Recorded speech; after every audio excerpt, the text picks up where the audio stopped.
Thank you, Mr. Chairman. I want to thank you and the ranking member for having this hearing. I want to thank both of you for being here in front of the committee and your willingness to serve on the Fed. I'm going to start with you, Ms. Shelton. Do you think it's a good idea to sell our public lands? I'm sorry? Do you think it's a good idea to sell off our public lands? To sell off public lands? Senator Tester, honestly, I've never considered that, and I don't have any opinion. In a 2009 book that you wrote, you said, for the purpose of balancing our budget, we should consider, and I paraphrase, selling the Postal Service, Amtrak, and federal lands.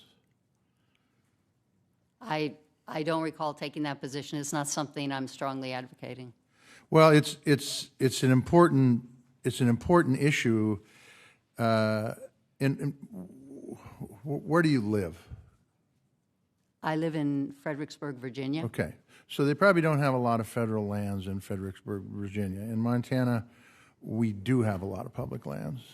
And if we've got people out there in positions of power that are in the position of making sure that unemployment is maximized, as we do in the Fed, and we have people that have written about selling off things like the Postal Service and Amtrak and our federal land holdings, that's a problem. Would you see it as a problem?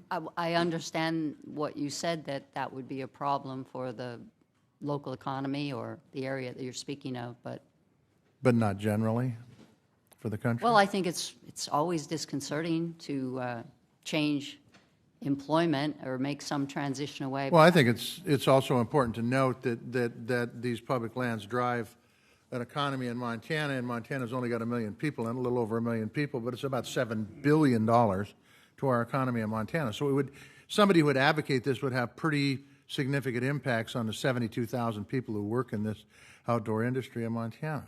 I believe, Senator Tester, that's a decision up to Congress, would have nothing to do with the Federal Reserve. But you're right, but it does have impacts on people that are in positions of power, and I will tell you, has been pointed out with previous questioners, the Federal Reserve is a position of power.